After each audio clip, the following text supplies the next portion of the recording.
Church family, are you ready? Well, here are your church announcements. Are you repping in your red and white, pink and green, or boasting in your blue? Well, Greek Sunday is on September 15th, and we want to invite all the Greeks to come out and rep your organization.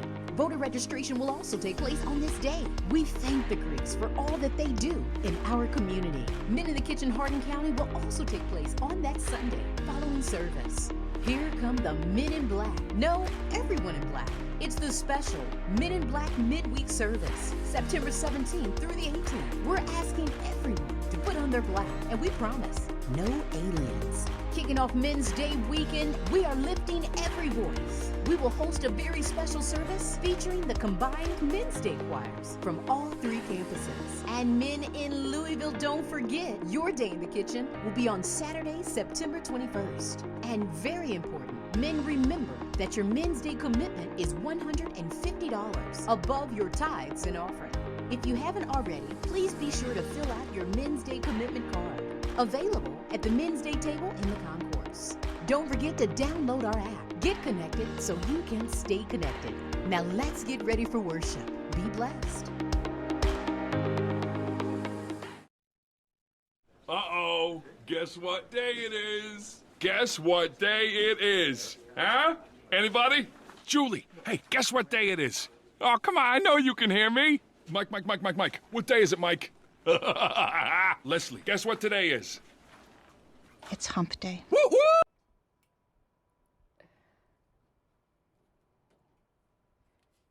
What day is it? Today is Hump Day. And so if it's Hump Day, it means that we got a Sunday school lesson for you. Yep, we call it Sunday school, but let me just stop and say here for a moment that St. Stephen have classes every day. Yeah, I said it, every day. Not just Sunday, but we have them Thursdays at 1 o'clock. I see you out there, David, so you should come on down and visit us again because we got some good reviews from you been with us last week. But David teaches a class on Thursdays at 1 o'clock. We have Saturday classes at 9:40. On the Louisville campus, we have them at 8:15, 9:40, and 10:30 on Sunday. At Indiana, we have it at 9:15. Hardin County, we got it at 10:30. Or is it 11? 10:30. So we got, and we have Mondays, and I tune in on Mondays for the Monday Millennium. That's at 6 o'clock. So, but Hump Day is me.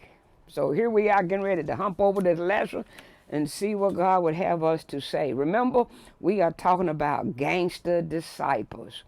And I missed Tuesday, but we got classes on Tuesdays and Wednesday. In fact, we got a class going on right now, as in right now.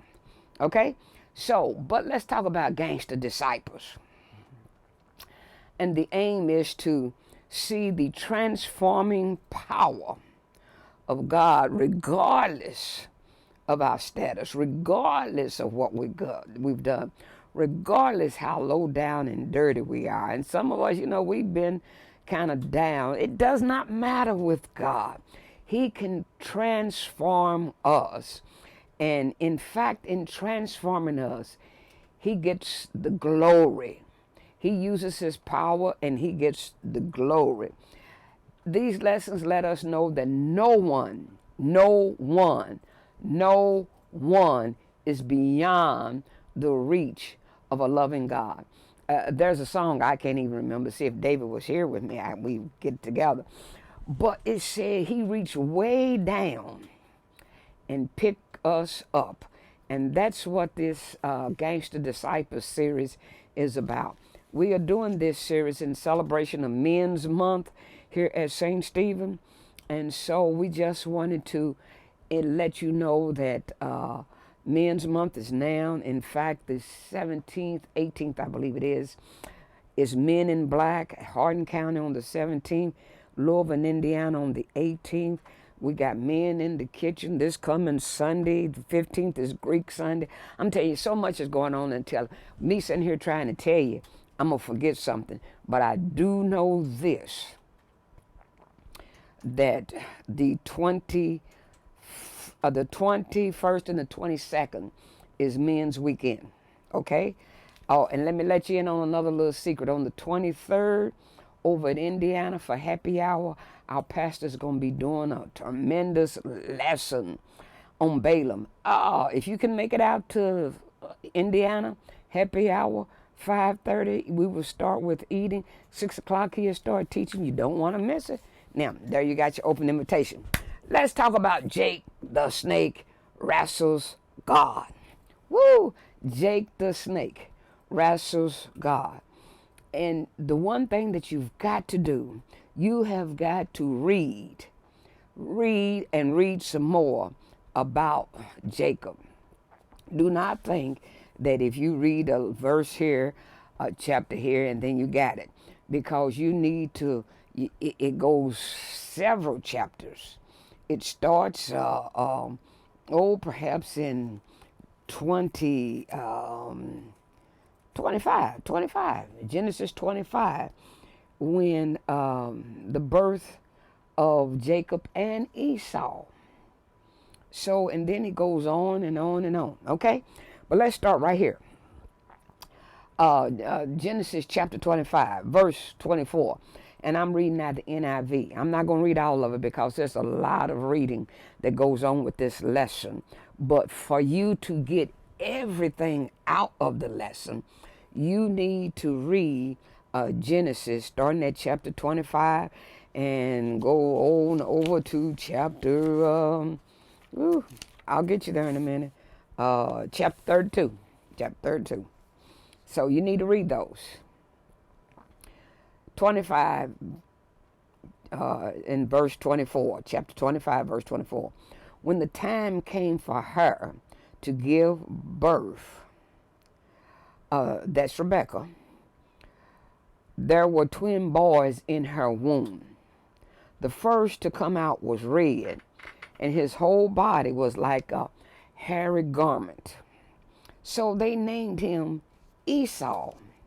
After this, his brother came out with his hand grasping Esau's heel. So he was named Jacob. Here he comes.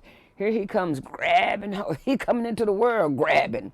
So Isaac was 60 years old when Rebekah gave birth to them. The boys grew up, and Esau became a skillful hunter, a man of the open country, while Jacob was content to stay at home and be a mama's boy. No, it says among the tents. But that's what it was. Jacob was a mama's boy, and Esau was his dad's favorite. So you can see the dysfunction right here. Parents that got twins, the father favors one son because he's outdoors, he's a man's man, and he's outside killing up the animals and all that kind of stuff. And mama likes Jacob because he likes to sit at home and read. There's nothing wrong with that. But you don't have to make a difference in your children. Your children are different, but they don't have to be made a difference between them. So now, but Rebecca loves some Jacob. Now the only thing, when you read that, you will notice that even though Isaac loved Esau, he did not connive or be deceitful for Esau to get anything. But Rebekah and Jacob, you will see, will restore to trickery. And there is the problem. So Isaac, who had a taste, so let me see, back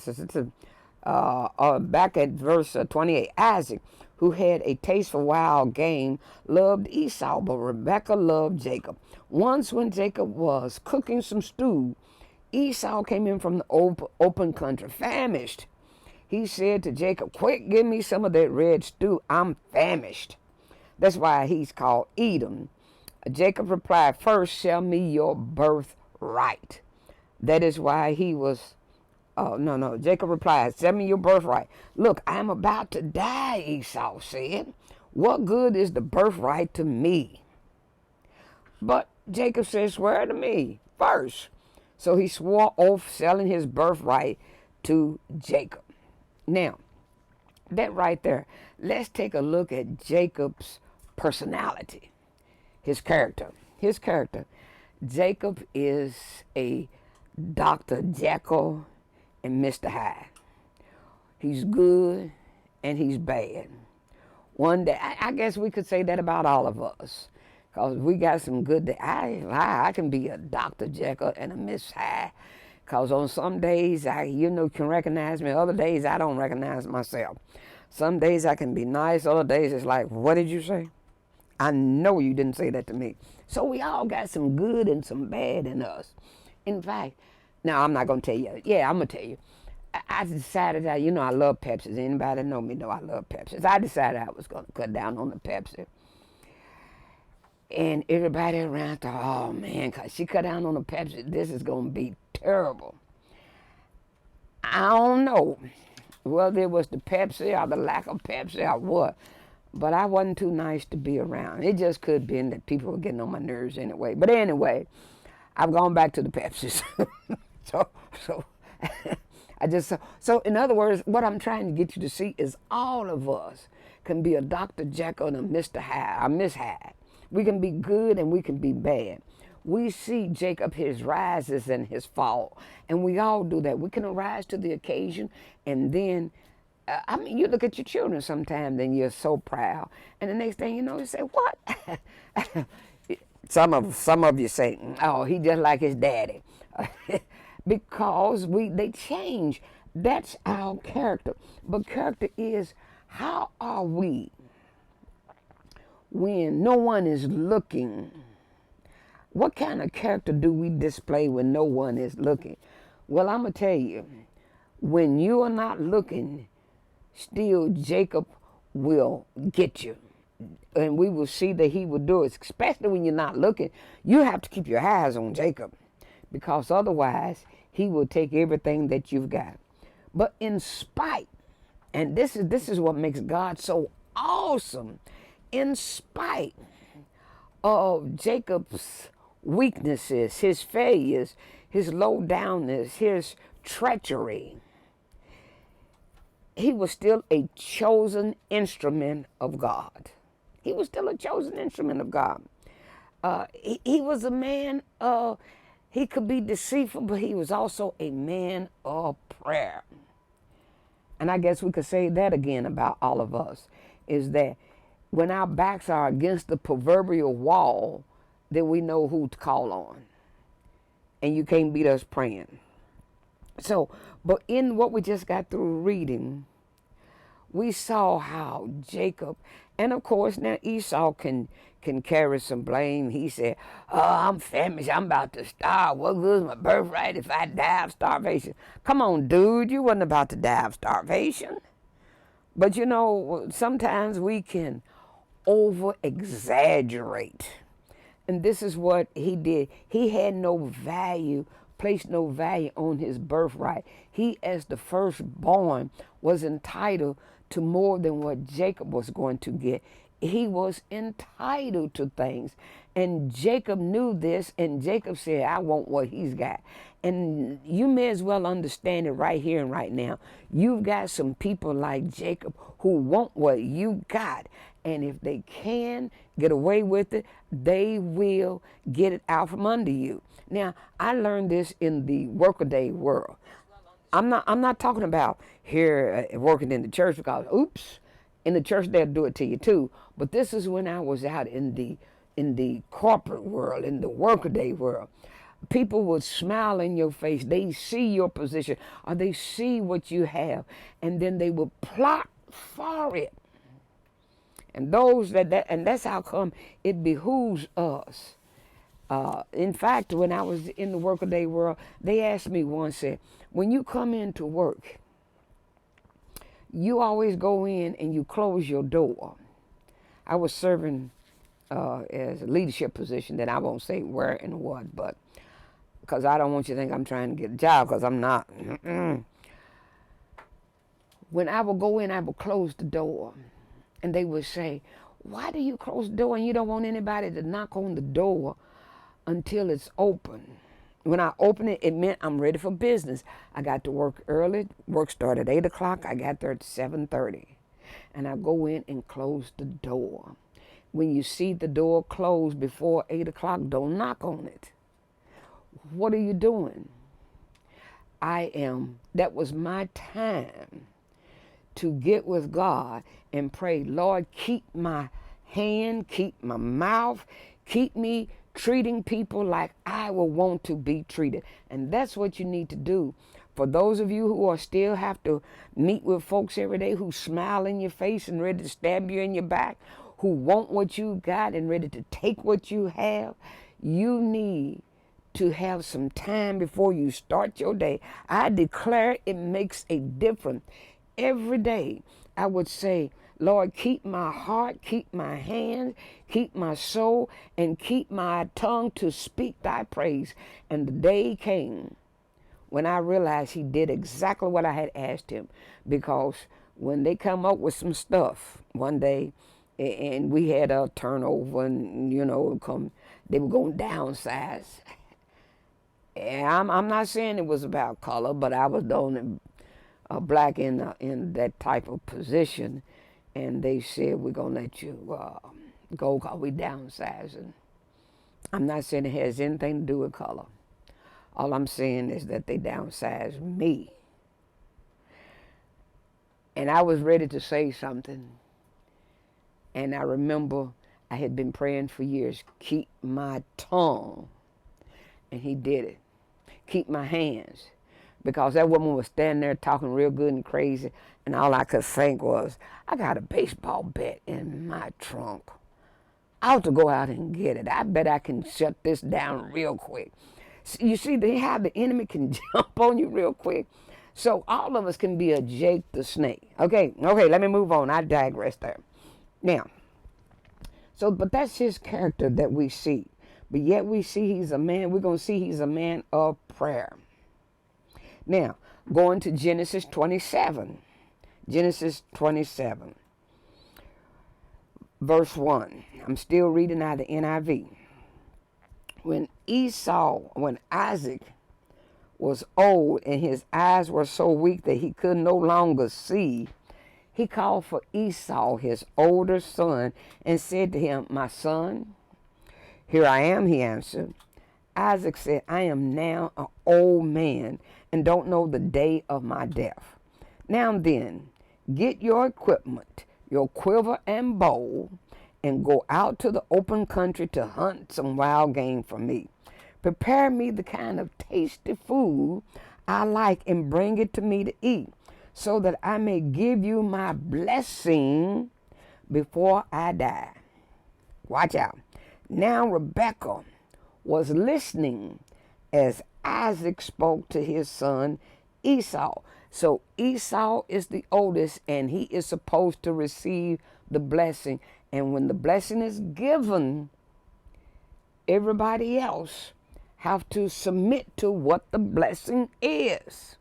Now, when Esau left for the open country to hunt game and bring it back, Rebekah said to her son Jacob, look, I overheard your father say to your brother Esau, bring me some game and prepare me some tasty food to eat, so that I may give you my blessing in the presence of the Lord before I die.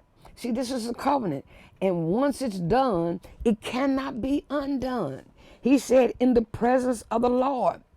So she said, now my son, listen carefully and do what I tell you. You see the dysfunction, family, here? The mama plotting with the son that she favors to get the blessing. Well, mama, the other boy is your son too. But she favored Jacob. Go out to the flock and bring me. Now, here's what she said. Bring me 2 choice young goats so I can prepare some tasty food for your father, just the way he likes it. So, no, who knows that better than her how Isaac would like to cook it? Then, here's it. Take it to your father to eat so that he may give you his blessing before he dies. He went to his father and said, my father. Yes, my son, he answered. Who is it? Now, this Isaac is old and doesn't see very well. Now, we got to catch that. So when Jacob comes in and says, my father, he said, yes, my son. But then he said, who is it? Jacob said to his father, see, this is where he has a chance to do right. He said, I am Esau. He just don't say I'm Esau. He said, I am Esau, your firstborn. Lie number one, I have done as you told me. Please sit up and eat some of my game so that you may give me your blessing. Isaac asked his son, how did you find it so quickly, my son? Here we go again. Nancy, and this is what he's doing. We do the same thing. Lie on the Lord. Hear what he said? The Lord your God gave me success. He lying on God. God didn't have anything to do with this. Your mama did. And that's what we do. We lie on the Lord. He replied. Then Isaac said to Jacob, come near so I can touch you, my son, to know whether you really are my son Esau or not. So Isaac kind of felt something wasn't right here. Jacob went close to his father Isaac, who touched him and said, the voice is the voice of Jacob, but the hands are the hands of Esau. He did not recognize him, for his hands were hairy like those of his brother Esau. So he proceeded to bless him. Are you really my son Esau? He asked. Jacob again. I am, he replied. Then he said, my son, bring me some of your game to eat so that I may give you my blessing. Jacob brought it to him and he ate. Here, my son. And he brought him some wine and he drank. Then his father Isaac said to him, come here, my son, and kiss me. So he went to him and kissed him. When Isaac caught the smell of his clothes, he blessed him and said, the smell of my son is like the smell of a field that the Lord has blessed. Now see, bad eyesight. May God give you heaven's dew and earth's richness and abundance of grain and new wine. May nations serve you and people bow down to you. Be Lord over your brothers, and may the sons of your mother bow down to you. May those who curse you be cursed, and those who bless you be blessed. So now we see not only his character, but we see his conduct. See, Jacob will go through anything to get what he wants. He was selfish. He was naturally deceitful and crafty and cunning. And I say naturally because as we proceed in the lesson, we will see that, we see already that his mama was crafty because it was her idea. Say, oh, okay, wait a minute. While Esau was out there cooking, looking for some wild game, I'll fix something for your dad because I know what he likes. And in the meantime, I'm going to cover your arm and your hand with some animal skin because when he wants to touch you, then you will be hairy. So we can see that Jacob, where he got it from, because his mama was deceitful. And then once Jacob has to flee, we're going to find out that his uncle, who is the brother of his mother, he was deceitful. And so Jacob comes from a deceitful family. Now, let me say this. Because your family is that way don't mean you don't have a choice. Yes, you do. You have a choice to do the right thing. So, here he was, Jacob. It wasn't enough that he was compelled to steal his brother's birthright, but now he wants to steal his brother's blessing. But now, soon after that, Esau comes in, and he has fixed up the dinner. I tell you, I really feel bad for Esau at this part. He comes in and he brings his dad the food, and he said, "Here, my father. Here's your dinner that you requested." And Isaac said, "Well, who are you?" He said, "I'm Esau. You told me to go and fix your." He said, I have it here. So please eat it and bless me. He said, but I've already blessed you. He said, but you didn't, it wasn't me. And then it became known that he had blessed Jacob. Now, you're thinking that, well, even though it was the wrong son, but the blessing had been given. And so Esau, he says, please, you got to have another blessing. Bless me, my father. And he said, I can bless you, but I can't take the blessing that I gave Jacob from him and give it to you. It's done. Whoa, that's rough, folks. That is rough. And so he gave him a blessing that said that, you bow to your brother and all. And he is the oldest and was entitled to it. But Jacob stole it from him. Jacob stole his blessing, his birthright, and he all. And now, but Rebecca, and Rebecca was around listening. She ear hustles pretty good now, I'm going to tell you that. Because she heard Esau say, when he closes his eyes, meaning his dad, when Isaac closes his eyes, I'm getting him. In other words, I'm going to kill him. And see, this is what we do when we have dysfunctional family and we mistreat other folks. It creates a raft. He did Esau wrong, and now Esau's on the warpath. Rebecca heard it. And so she told Jacob, she says, oops, you need to go. Here's where you need to go. I need you to go to my brother's house. And until your brother cools off. Now, one thing that we need to see here is that God does step in, because Jacob, when he leaves, will never see his mother again. He will never see her again. But he goes off, and he ends up, and it's just so much. I don't think I got enough time to tell you all of it.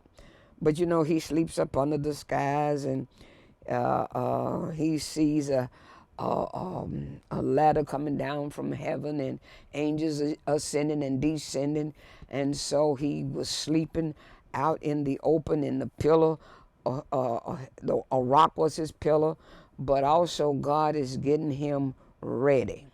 Okay, but let me jump forward.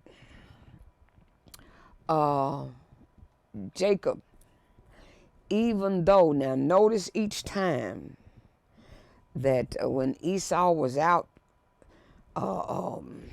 hunting, Jacob was industrious. He was doing something. And we need to remember that God always called people who are busy. Now, doing something could be wrong something. I mean, Paul was wrong. He was persecuting the church, but he called him. Jacob, as you can see, he was wrong, but he was industrious, and God uses him. Matthew, we talked about it last week. He was a tax collector, and he was doing wrong, but Jesus called him. So the key thing is, he don't need no lazy, trifling, laid back, I'm not doing anything. He needs workers to tend the vineyard. And Jacob is industrious. Now, Jacob goes to his uncle's house, his mother's brother's house, Laban.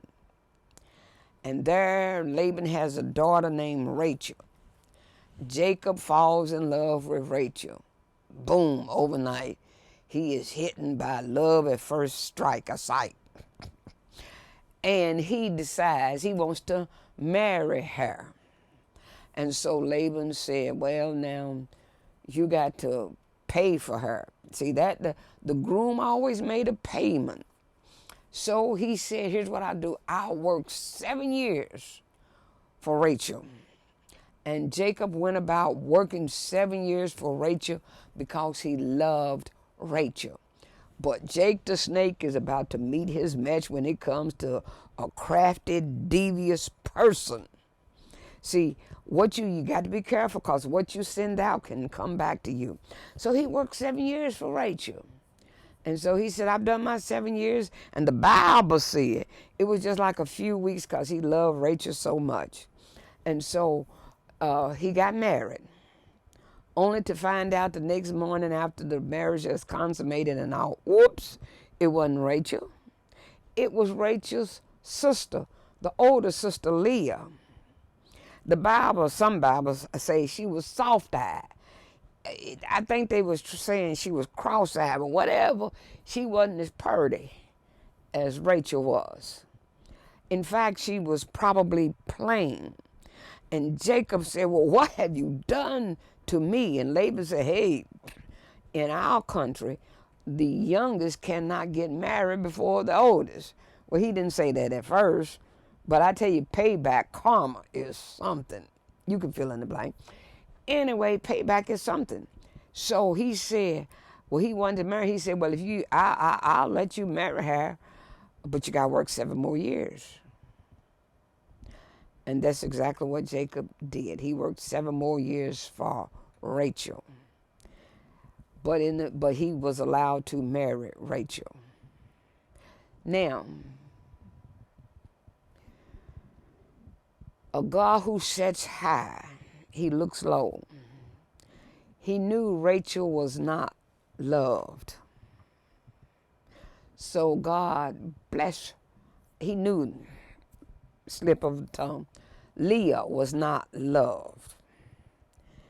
And so he blessed Leah to have a son. And the first son was Reuben. And then she had a second son. And that son was Simon, I believe it was. I should know, I'm trying to off the top of my head. Then she had a third son, Levi. Then she had a fourth son, Judah. And Judah's who we're going to talk about next week. She had the fourth son, Judah. And at all of this, God was blessing her. 4 sons. And Rachel had none. So then Rachel becomes somewhat discouraged. And so she gives Jacob her maidservant. And the maidservant has 2 sons. And so Leah, she says, oh, she stopped having children. So she gave Jacob a maidservant. And she had 2 sons. All this back and forth. This is a dysfunctional family. But I'm trying to get you to see. And then God blessed Leah to have additional sons. And then later, he remembered Rachel. And Rachel had a son named Joseph. And then she had another one named Benjamin. Now, at this point, so you got all of the kids there. At this point, Jacob wants to go back home. Because, and he said as such, but Laban said, why don't you stay a little bit longer? What should I pay you? And Jacob said, you know, since I've been working for you, you didn't have much when I came, but now look at all that you have. You are a wealthy man. So he said, well, what? He said, well, what should I pay you? And here comes Jake the snake. He says, well, I'll tell you what. I'll take for my salary, for my wages, I'll take whatever spotted a sheep that you may have or a goat that you might have. The black sheep, I will take if they got a spot or a blemish or something, I will take them. That will be my pay. So it sound good to Laban, so he said, all right. But now what Laban does, he goes through his flock. He sees the one that got a blemish here, or a spot here, or a spot there, or this is a black sheep, or something like that. And he took them and separated them from his. And his sons took them away so they could be not mingled with his herd, his flock. But Jake, remember I said Jake is a snake. So he's tending to the flock, Laban's flock. So what he does, he gets some branches from a tree, some different branches, and he scraped the bark off of them and put it in the water, or let the ewes see the barks. And when they mate, guess what? The offsprings come out spotted. So as you can see, remember, all the spotted ones go to Jacob. And not only that, if a ewe was strong, then Jacob would make sure that when she went to the water trough to mate, that she especially would see the bark that will cause her to conceive. Don't ask me how, because I cannot explain how. Conceive spotted offsprings. And so his flock was getting stronger, and anything that was weak, Jacob said, okay, just let him go on and mate. And so Laban's was getting weaker, Jacob's was getting large and strong. Now, you can only do wrong for so long before somebody gonna say, wait a minute, something wrong here. And so his sons began to complain and say, wait a minute, something ain't right here. Something is not right here, because he's taking all of the good stuff. And Jacob began to feel that things wasn't going right. So he said, I'm ready to go back home to my father. And besides, the Lord has said, God has said, it's time for you to go back. Whenever we leave and we leave things undone, God has a way of sending us back to get things right. Now, so Jacob, he's got to go back. And he goes, he starts, and he tells Laban that no, he don't tell him. My bad. What he does is he takes up everything and leaves. He tells his wives that they are going to leave, and they said, okay, well, we are with you, because ever since our father sold you to us, we've been like slaves, so we'll go wherever you go. And so Laban comes charging after him.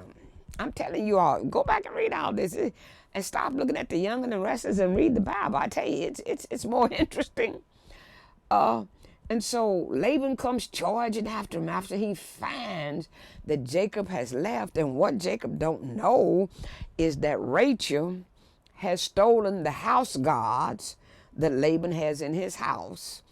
And she has taken those. And so Laban comes thundering after them and said, you took my house gods and blah, blah, blah. It's a big mess. And so Jacob said, you can search whatever you want. I don't have it. He does not know that Rachel has stole them. So didn't I tell you all of them are crafted? They come from a deceitful family.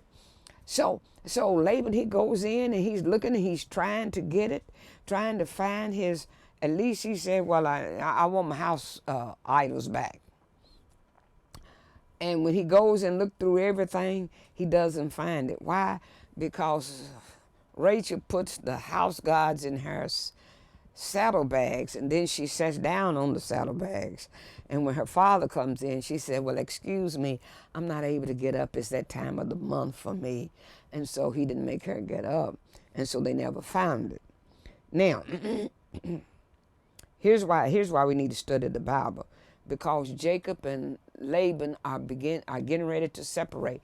They make a covenant that in the old school church, we used to say all the time, not realizing that it was not really a blessing, but it was more a covenant saying, I don't trust you. And they say, may the Lord keep watch between me and thee while we are absent one from the other. That means I don't trust you, so I'm trusting God to watch you. I don't trust you either, so I'm trusting God to watch you. And then he went on their way. Well, the lesson title was Jake the Snake Wrestles with God. And so now we come to him going back home and knowing that Esau is going to is sending out, because he's got the news, about 400 men. And he was so nervous and scared of his brother. Now it becomes praying time. And Jacob's fear of his brother's anger was the prompter for his prayer. And the cause of Jacob's fear of his brother means that it was cause of his mean conduct, how he had treated. See, it had been some years since he had seen Esau, but he still had cause to fear him. So now he's cringing. What does he do? He divides his families up. And Jacob, he's still been a snake because he sends the least ones out first. Rachel, Joseph, Benjamin, her two sons, they are the last ones while the others go first. So if they get attacked, the others can escape. But Jacob stays behind. And now when he stays behind, a man shows up. No, Jacob is alone, so he begins to pray. And you got to listen to the prayer. Then Jacob prayed, "O God of my grandfather Abraham and God of my father Isaac, O Lord, you told me, return to your own land and to your relatives, and you promised me I will treat you kindly. I am not worthy of all the unfailing love and faithfulness you have shown to me, your servant. When I left home and crossed the Jordan River, I owned nothing except a walking stick. Now my household fills 2 large camps." He said, "Oh Lord, please rescue me from the hand of my brother Esau. I am afraid that he is coming to attack me along with my wives and children. But you promised me." You hear him rely on the promises of God. "But you promised me I will surely treat you kindly, and I will multiply your descendants until they become as numerous as the sands along the seashore, too many to count." So he pleads his prayer. And he pleads his prayer based on his relationship to God. Because, you see, a father will grant a request to a child while he will refuse the plea of a stranger. Fathers will grant the request of a child. So he pleads the cause. He pleads in the relationship of the Isaac, my grandfather Abraham and my father Isaac. In fact, his prayer is almost an argument to God.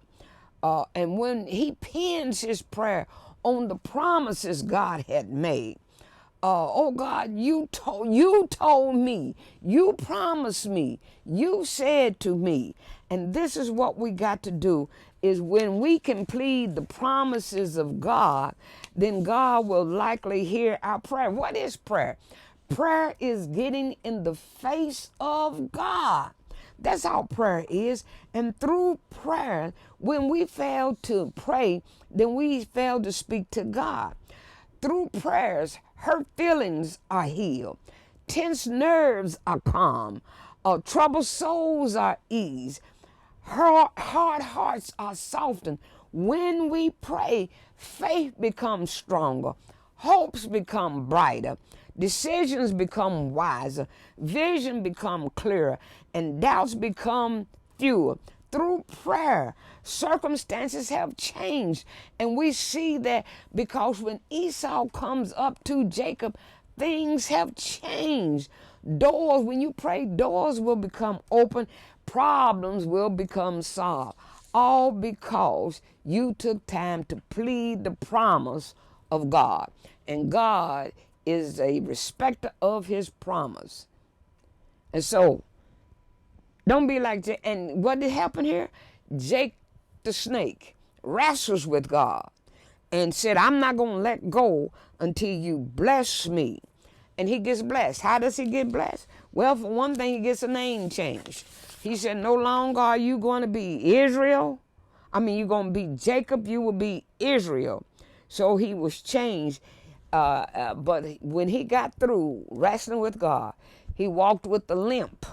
He walked with the limp. And in fact, I guess Jacob could say in Psalms 119:67, and I'm through, before I was afflicted, I went astray, but now I obey your word. See you next week.